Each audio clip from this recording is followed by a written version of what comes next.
Hello बच्चों, SVM online classes में आपका स्वागत है। देखो, आज का अपना टॉपिक है यहाँ पे प्लांट टिश्यू कल्चर या फिर पादप उत्तक संवर्धन।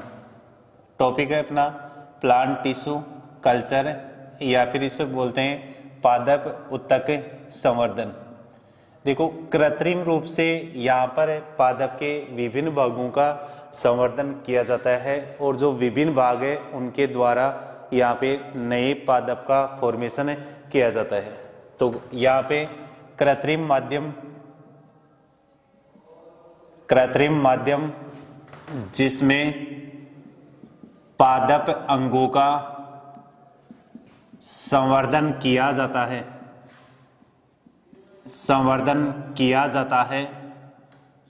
उसे संवर्धन माध्यम कहते हैं। वह कृत्रिम माध्यम जिसके अंदर पादपों का या फिर पादप अंगों का संवर्धन किया जाता है उन्हें क्या कहेंगे? संवर्धन माध्यम कहते हैं। यहाँ पे पादप अंग को कर्तोतक के रूप में काम में लिया जाता है। पादप अंग को किसके रूप में लिया जाता है? कर्तोतक के रूप में काम में लिया जाता है। इस कर्तोतक के अंदर यहाँ पर कोशिका विभाजन व विभेदन, कोशिका विभाजन और विभेदन की क्रिया के द्वारा इसके अंदर केलस का निर्माण किया जाता है। और इस केलस के अंदर यहाँ पर जो केलस है इसकी जो प्रत्येक कोशिका होगी, प्रत्येक कोशिका इसके द्वारा नए प्लांट का निर्माण किया जाता है। देखो, संवर्धन माध्यम किसे कहते हैं? वह कृत्रिम माध्यम जिसमें पादप अंगों का संवर्धन किया जाता है उसे क्या कहेंगे? संवर्धन माध्यम कहते हैं। संवर्धन माध्यम के अंदर जो पादप अंग है उन्हें कर्तोतक के रूप में काम में लिया जाता है। इसमें कोशिका विभाजन होगा जिसे केलस का निर्माण होता है। इस केलस की प्रत्येक कोशिका के अंदर ऐसी क्षमता होती है कि वो नए पादप का निर्माण करने में सक्षम होती है। यहाँ पर जो संवर्धन माध्यम है उसके अंदर वाहिट संवर्धन माध्यम का प्रकार है वाइट B5MS, B5 और MS संवर्धन माध्यम का उपयोग किया जाता है। ये संवर्धन माध्यम के यहाँ पर एग्जाम्पल है। इन संवर्धन माध्यमों के अंदर जो पादप अंग होते हैं उनको डाला जाता है। ये जो संवर्धन माध्यम है पोषक तत्वों से भरपूर स्रोत होते हैं। इन संवर्धन माध्यमों में यहाँ पर अकार्बनिक पदार्थ, प्रोटीन और कार्बनिक पदार्थ उपस्थित होते हैं। देखो, जो संवर्धन माध्यम होता है उसके अंदर अकार्बनिक पदार्थ, प्रोटीन और कार्बनिक पदार्थ उपस्थित होते हैं। साथ ही यहाँ पर विटामिन वगैरह भी इस संवर्धन माध्यम के अंदर उपस्थित होते हैं। देखो, फिर आता है यहाँ पे पादप उत्तक संवर्धन के चरण।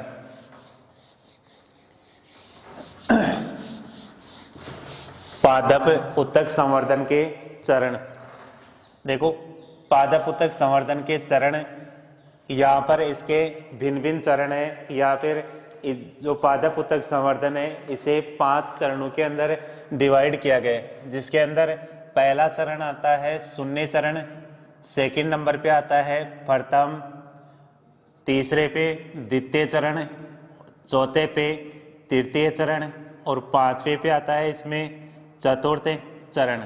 देखो, पादप उत्तक संवर्धन के अंदर या फिर सूक्ष्म प्रवर्धन के 5 चरण है। पहला शून्य चरण, दूसरा प्रथम, तीसरा द्वितीय, चौथा तृतीय और पांचवा आता है इसमें चतुर्थ चरण। जो शून्य चरण है इसे भी वापस 2 भागों के अंदर डिवाइड किया गया है। शून्य चरण को कितने भागों में डिवाइड किया गया है? 2 भागों के अंदर डिवाइड किया गया है। देखो, शून्य चरण के 2 प्रकार है जिसमें पहला आता है कर्तोतक का चयन व पूर्व उपचार। कर्तोतक का चयन व पूर्व उपचार। सेकंड आता है इसके अंदर कर्तोतक का सतही निर्जमीकरण। कर्तोतक का सतही निर्जमीकरण। देखो, शून्य चरण को दो भागों में डिवाइड किया गया है। एक है कर्तोतक का चयन व पूर्व उपचार और दूसरा आता है यहाँ पे कर्तोतक का सतही निर्जमीकरण। अब देखो, जो चयन और पूर्व उपचार है, इसके अंदर सबसे पहले पादप के उस भाग को लिया जाता है जिसका यहाँ पे उत्तक संवर्धन के अंदर काम में लिया जाता है। वो भाग तो क्या हो जाएगा, यहाँ पे कर्तोतक होता है। इस कर्तोतक को यहाँ पर सतही निर्जमीकरण करने से पहले बहते हुए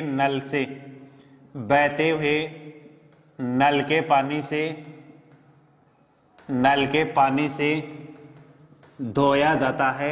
इस पानी में ट्विन 20 उपस्थित होता है।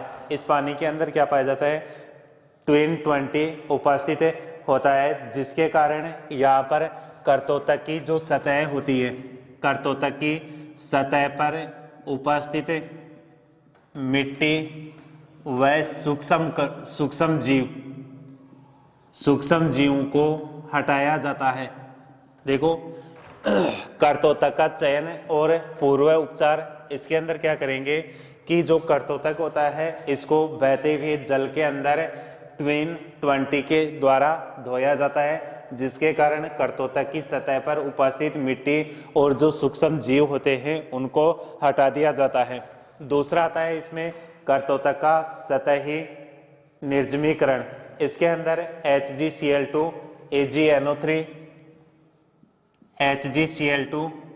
AgNO3, Br ब्रोमीन, इसके अलावा Cl और एथेनॉल आदि प्रकार के जो लिक्विड होते हैं,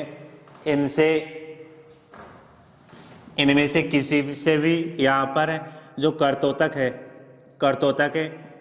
का लेमिनार एयर फ्लो पर निर्जमीकरण किया जाता है। देखो, कर्तोतक का सतही निर्जमीकरण, इसके अंदर क्या करेंगे, HgCl2, AgNO3, ब्रोमीन, क्लोरीन और एथेनॉल, इनमें से किसी की भी सहायता से कर्तोतक को लेमिनार के ऊपर निर्जमीकृत किया जाता है। फिर इससे क्या होगा कि कर्तोतक की सतह पर उपस्थित जो सूक्ष्म जीव होंगे वो यहाँ से हट जाते हैं। कर्तोतक की सतह पर उपस्थित जो सूक्ष्म जीव होते हैं वो हट जाएंगे। तो शून्य चरण के दो भाग थे, कर्तोतक का चयन व पूर्वोपचार, और सेकंड था कर्तोतक का सतही निर्जमीकरण। इसके अलावा इसमें जो प्रथम चरण आता है, इसमें प्रथम चरण के अंदर क्या करेंगे कि सतही निर्जमीकृत जो कर्तोतक होता है इसको संवर्धन माध्यम के ऊपर स्थानांतरित किया जाता है। संवर्धन माध्यम पर कर्तोतक को स्थानांतरित किया जाता है। देखो, प्रथम चरण के अंदर जो कर्तोतक आपने निर्जमीकृत किया है उस कर्तोतक को संवर्धन माध्यम के अंदर स्थानांतरित किया जाता है, और स्थानांतरित करने के पश्चात कर्तोतक को संवर्धन कक्ष के अंदर रख दिया जाता है। देखो, प्रथम चरण के अंदर निर्जमीकृत जो कर्तोतक होता है उसको संवर्धन माध्यम पर रखते हैं या फिर स्थानांतरित करते हैं। इसके पश्चात उस कर्तोतक को संवर्धन कक्ष के अंदर स्थानांतरित किया जाता है, जिससे क्या होगा कि इस कर्तोतक के अंदर यहाँ पर कैलस का निर्माण हो जाता है। ठीक है। फिर आता है इसके अंदर द्वितीय चरण। इस चरण के अंदर यहाँ पे जो कर्तोतक है इसे नए संवर्धन माध्यम के अंदर स्थानांतरित किया जाता है, या फिर कर्तोतक को दूसरे पोषक माध्यम में स्थानांतरित किया जाता है। देखो, द्वितीय चरण के अंदर कर्तोतक को नए संवर्धन माध्यम के अंदर स्थानांतरित किया जाता है। फिर आता है इसमें तृतीय चरण। इसके अंदर यहाँ पर संपूर्ण पादप का पुनरुद्भवन हो जाता है। संपूर्ण पादप का पुनरुद्भवन हो जाता है।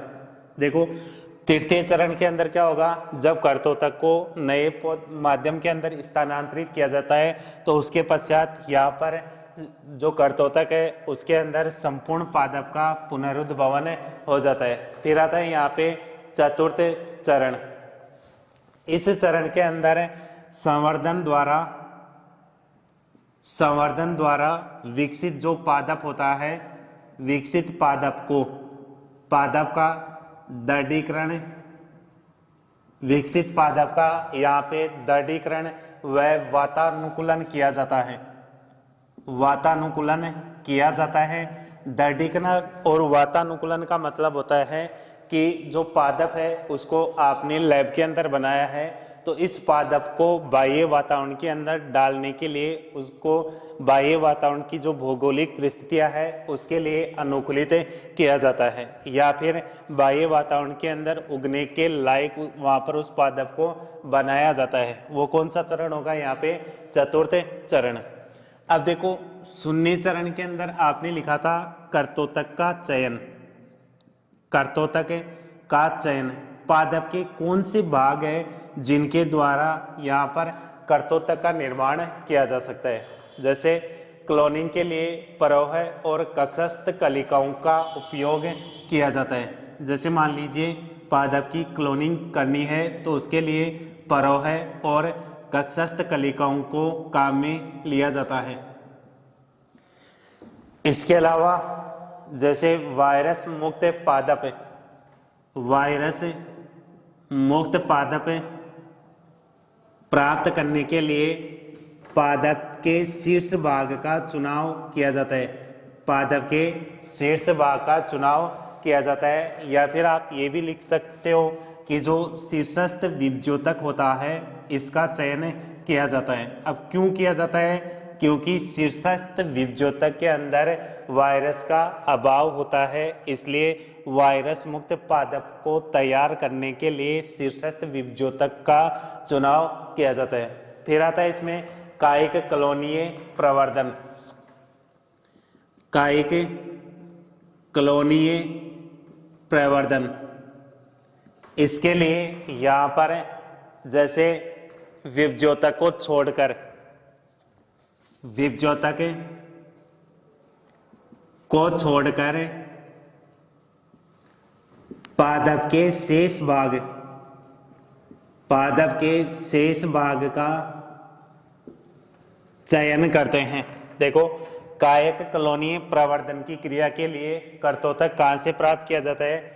पादप का जो विभज्योतक भाग है उसको छोड़ करके पादप के किसी भी भाग का चयन किया जा सकता है। फिर आता है अगुणित पादप संवर्धन। अगुणित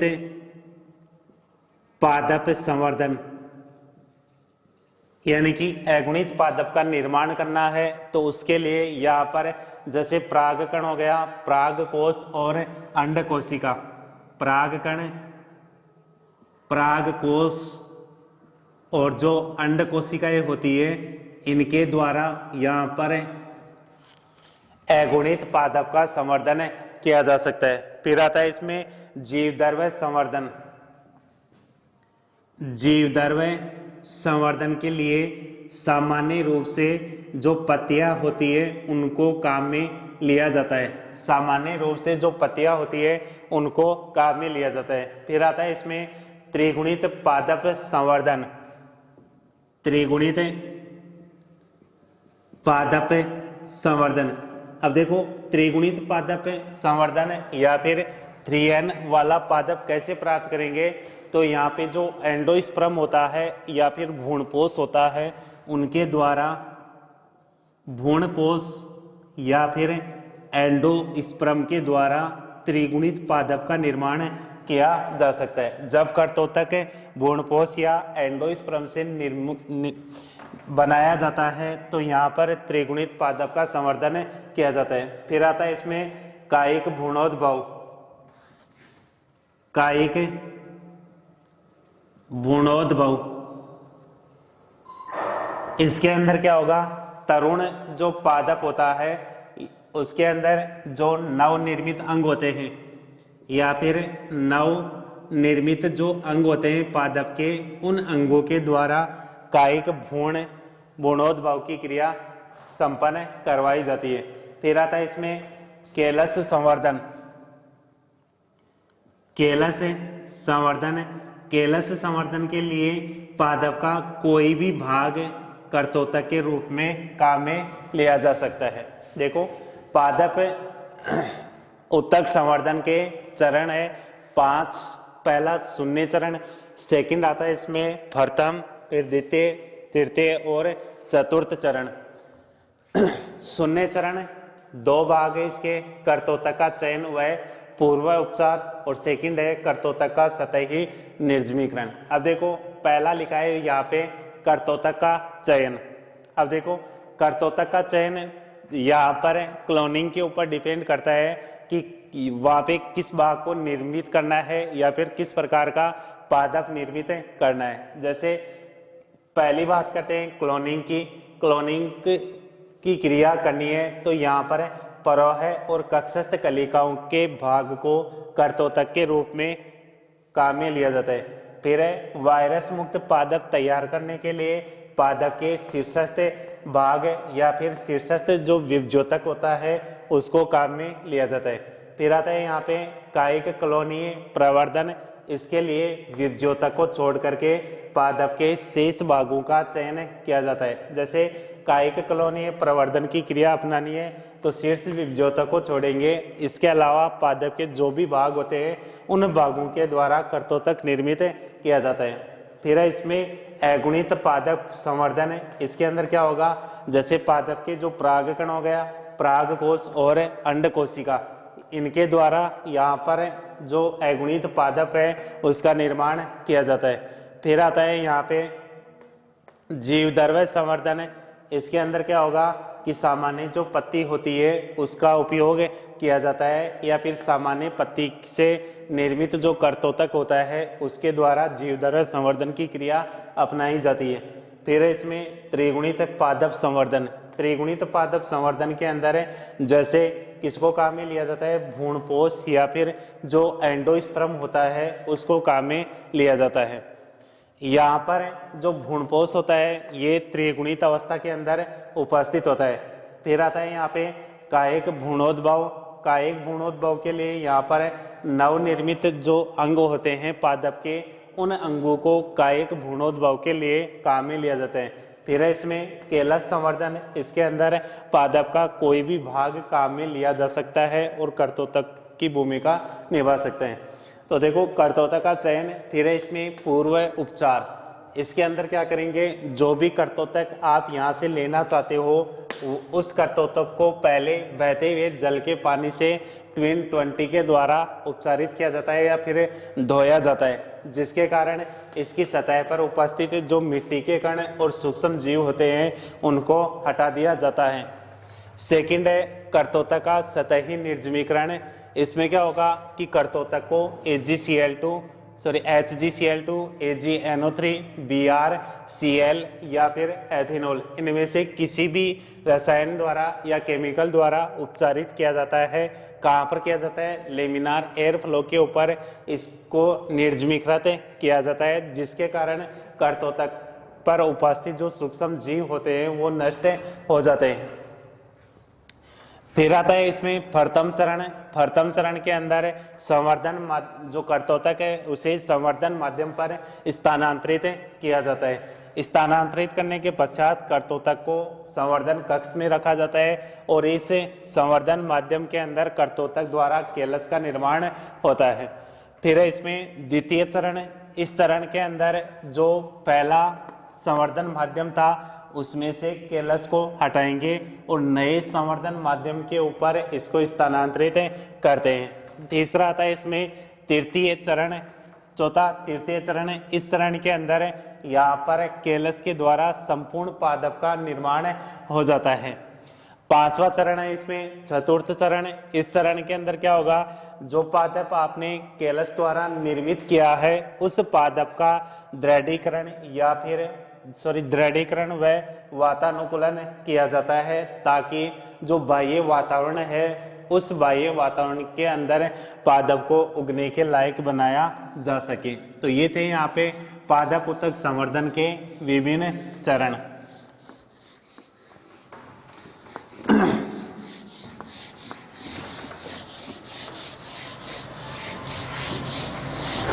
हाँ जी, आगे देखो यहाँ पे संवर्धन के प्रकार।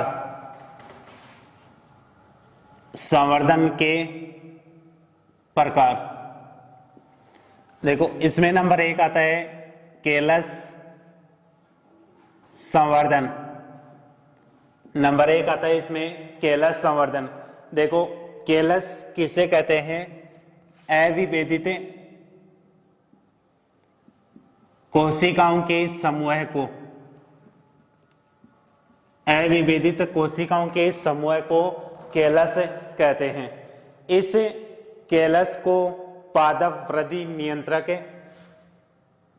पादप वृद्धि नियंत्रक, जिनमें एक तो आता है ऑक्जिन और एक आता है साइटोकाइनिन। ऑक्जिन व साइटोकाइनिन वृद्धि हार्मोन है। इन वृद्धि हार्मोनों की एक निश्चित मात्रा के अंदर उगाया जाता है या फिर केलस का संवर्धन किया जाता है। पादप वृद्धि नियंत्रक जैसे ऑक्जिन और साइटोकाइनिन के निश्चित अनुपात के अंदर केलस का संवर्धन किया जाता है। अब इस केलस का यहाँ पे संवर्धन किया जाता है तो इस दौरान केलस से जड़ परोह या फिर भ्रूणाभ आदि जो संरचनाएं होती है ये विकसित हो जाती हैं। आदि संरचनाएं इस केलस के द्वारा विकसित हो जाती है। तो केलस के द्वारा इन संरचनाओं का यहाँ पे क्या किया जाता है? निर्माण किया जाता है। जैसे जड़ें हो गई, परोह तंत्र हो गया, इसके अलावा भ्रूणाभ आदि संरचनाएं केलस के द्वारा निर्मित की जाती है। तो देखो केलस संवर्धन, केलस किसे कहेंगे? अविभेदित जो कोशिकाओं का समूह है उन्हें केलस कहते हैं। इस केलस के अंदर यहाँ पर पादप वृद्धि नियंत्रक हार्मोन जैसे ऑक्जिन और साइटोकाइनिन एक निश्चित अनुपात के अंदर डाला जाता है, जिसके फलस्वरूप केलस से जड़ें, परोह व भ्रूणाभ आदि संरचनाएं विकसित होती है। अब यहाँ पर केलस के द्वारा पादपों के निर्माण की जो क्रिया है ये भी इसके अलग अलग पद आते हैं, या फिर जो केलस है इसके द्वारा पादप के निम्न भाग या फिर जो निम्न संरचनाएं होती है वो निर्मित की जाती है, जिसमें पहला आता है अंगोद्भवन। देखो अंगोद्भवन नाम से ही स्पष्ट है। अंगोद्भवन का मतलब क्या है? केलस से जैसे जड़, परोह, कलिका, जड़, परोह, कलिका आदि का निर्माण होता है तो उसे अंगोद्भवन कहते हैं। देखो केलस के द्वारा जड़, परोह, कलिका आदि क्या होते हैं? निर्मित होते हैं तो उसे अंगोद्भवन कहते हैं। यदि केलस से जड़ें विकसित होती है तो यहाँ पर इस क्रिया को राइजोजेनेसिस या जड़ जनन कहते हैं। जड़ जनन या फिर इसको बोलते हैं राइजोजेनेसिस। यदि केलस से पहले जड़ें विकसित होती है तो उसे क्या कहेंगे? जड़ जनन। और यदि केलस से पहले परोह विकसित होता है तो इसे परोह जनन कहते हैं। यदि जड़ें विकसित है तो उसे राइजोजेनेसिस कहते हैं, और यदि परोह विकसित हो रहा है तो इसे परोह जनन के नाम से जाना जाता है। अब देखो जड़ और परोह ये भी यहाँ पर किसके ऊपर निर्भर करेगा? साइटोकाइनिन और जो ऑक्जिन हार्मोन है इनके अनुपात के ऊपर निर्भर करेगा। जड़ें और परोह का जो निर्माण है वो किसके ऊपर निर्भर कर रहा है? यहाँ पे साइटोकाइनिन और ऑक्जिन हार्मोन के अनुपात के ऊपर निर्भर करता है। यहाँ पर यदि साइटोकाइनिन और ऑक्जिन की सांद्रता अधिक है, साइटोकाइनिन और ऑक्जिन की सांद्रता अधिक है तो इस दौरान राइजोजेनेसिस की क्रिया होगी। राइजोजेनेसिस की क्रिया पहले होगी या फिर जड़ जनन की क्रिया पहले प्रारंभ होती है। और यदि माध्यम में साइटोकाइनिन और ऑक्जिन की सांद्रता कम है तो यहाँ पे परोह जनन की क्रिया संपन्न होती है। तो ये था यहाँ पे अंगोद्भवन। अंगोद्भवन का मतलब क्या है? कि जो केलस है उसमें जड़ परोह कलिका आदि का निर्माण होगा, उस क्रिया को क्या कहेंगे? अंगोद्भवन कहते हैं। केलस से जड़ें विकसित होगी, इस क्रिया को जड़ जनन या राइजोजेनेसिस कहते हैं। और केलस से परोह का निर्माण होगा, उस क्रिया को परोह जनन कहते हैं। अब जड़ और परोह तंत्र, इनका विकास किसके ऊपर निर्भर करता है? साइटोकाइनिन के ऊपर और ऑक्सीजन के अनुपात के ऊपर निर्भर करता है। यदि संवर्धन माध्यम में साइटोकाइनिन और ऑक्सीजन की सांद्रता अधिक है तो जड़ जनन की क्रिया या राइजोजेनेसिस की क्रिया होगी, और यदि साइटोकाइनिन और ऑक्सीजन की सांद्रता में यहाँ पे कमी है तो परोह जनन की क्रिया संपन्न होती है। फिर आता है यहाँ पे सेकंड नंबर पे कायिक भ्रूणोद्भव। सेकंड नंबर पे आता है कायिक भ्रूणोद्भव।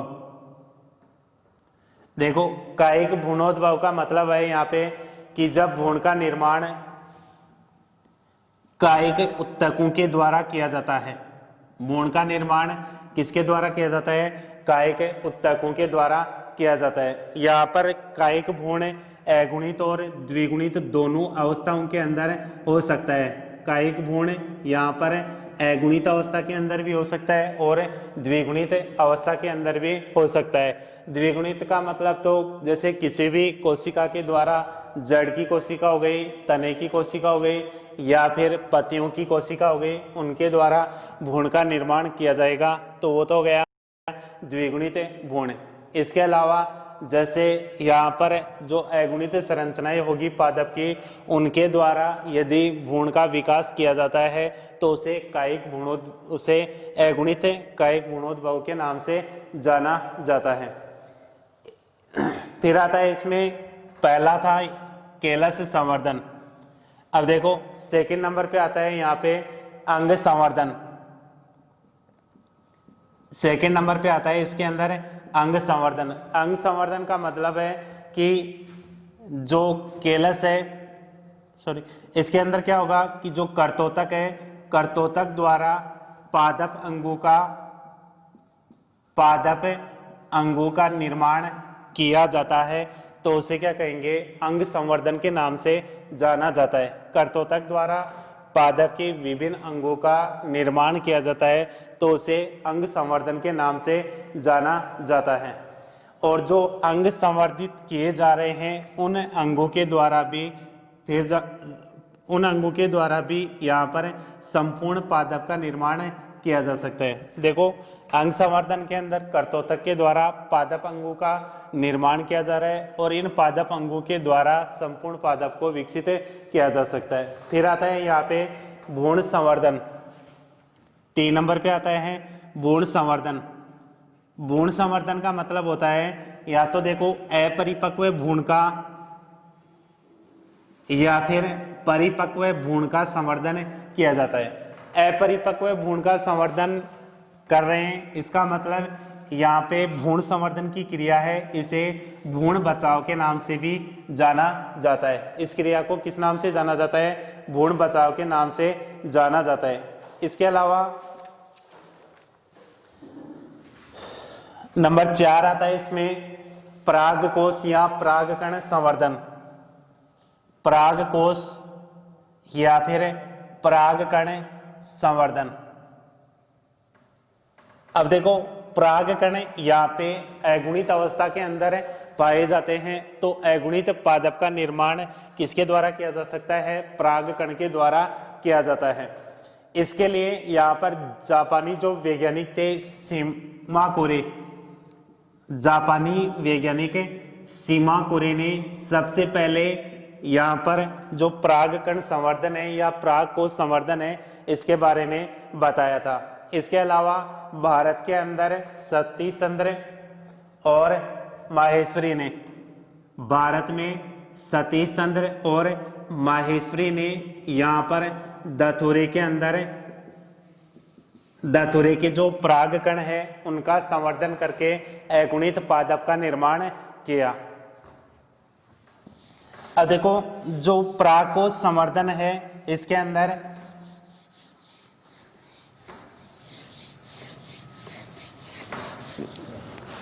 परागकोश संवर्धन के अंदर सबसे पहले किसी भी प्लांट के जो पराग कण होते हैं उनको क्या किया जाता है, आइसोलेट किया जाता है या फिर पृथक किया जाता है। ठीक है, पराग कणों को अलग किया जा रहा है, या फिर आप ये भी बोल सकते हो कि पराग कण कहाँ पर पाए जाते हैं, पराग कोश के अंदर पाए जाते हैं। या तो आप डायरेक्ट पराग कण को अलग कर लो या फिर पराग कोश को अलग कर लेते हैं। इसके पश्चात ये जो पराग कण है इनके द्वारा अगुणित भ्रूण का निर्माण किया जाता है। इनके द्वारा किसका निर्माण किया जाता है, अगुणित भ्रूण का निर्माण किया जाता है। ये जो अगुणित भ्रूण है इसके द्वारा या तो आप अगुणित पौधे का विकास कर सकते हो, अगुणित पादप का निर्माण कर सकते हो, या फिर यहाँ पे क्या हो सकता है कि जो अगुणित पादप है, अगुणित भ्रूण है, इसे आप कोल्चिसिन की विलयन में, कोल्चिसिन के विलयन में रख सकते हो। कोल्चिसिन क्या कर रहा था, वहां पे कोशिका विभाजन के समय तर्कु तंतुओं के निर्माण की क्रिया को रोकता है, जिसके कारण कोशिका में गुणसूत्रों की संख्या दोगुनी हो जाती है या फिर डबल हो जाती है। तो यहाँ पर कोल्चिसिन विलयन के अंदर रखने के कारण जो अगुणित भ्रूण था इसके अंदर वापस गुणसूत्रों की संख्या कितनी हो जाती है, 2n हो जाती है, क्योंकि यहाँ पे इसका जो डीएनए था वो क्या हो जाता है, रेप्लिकेट हो जाता है, जिसके कारण वापस जो भ्रूण बन रहा है उसके अंदर गुणसूत्रों की संख्या 2n हो जाती है। ये जो 2n जो गुणसूत्र युक्त जो संरचना बन रही है इसे प्रो एम्ब्रियो के नाम से जाना जाता है, और इस प्रो एम्ब्रियो के द्वारा यहाँ पर वापस द्विगुणित पादप का निर्माण किया जा सकता है। तो देखो, जो परागकण संवर्धन है या फिर परागकोश संवर्धन, इसमें सबसे पहले पराग कणों को या फिर पराग कोश को मुख्य पादप से अलग करते हैं। इसके पश्चात इस पराग कोश के द्वारा अगुणित भ्रूण का निर्माण किया जाता है। यदि इस अगुणित भ्रूण को संवर्धन माध्यम पर रखा जाता है तो इसके द्वारा अगुणित पादप का निर्माण होगा, या फिर आप अगुणित भ्रूण को कोल्चिसिन के विलयन में रखोगे तो कोल्चिसिन विलयन इस भ्रूण के अंदर जो कोशिका विभाजन की क्रिया होगी उस समय तर्कु तंतुओं के निर्माण की क्रिया को रोक देता है, जिसके कारण क्या होगा कि यहाँ पर गुणसूत्रों की संख्या इस कोशिका में या भ्रूण में बढ़ जाएगी, और जो अगुणित गुणसूत्र थे वो किस में आ जाते हैं, द्विगुणित कोशिका में रूपांतरित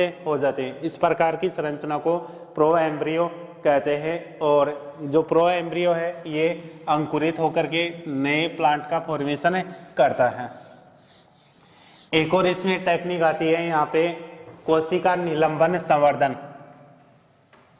कोशिका निलंबन संवर्धन, देखो नंबर 5 आती है कोशिका निलंबन संवर्धन। यानी कि इसके अंदर क्या होगा कि जो कोशिका है उसको तरल माध्यम के अंदर रखा जाता है।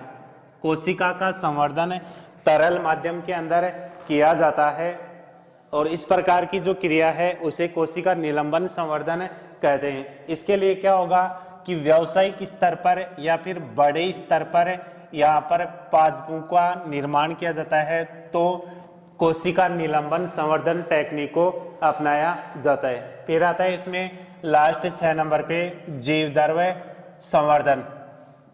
लास्ट आती है इसमें जीवद्रव्य संवर्धन। इसके अंदर जैसे जीवद्रव्य को काम में लिया जाता है, जीवद्रव्य को काम में लिया जाता है। इसके लिए क्या होगा कि जो पादप भाग है, पादप भाग है, इस भाग के ऊपर सेल वॉल उपस्थित होती है। सबसे पहले सेल वॉल को हटाया जाता है।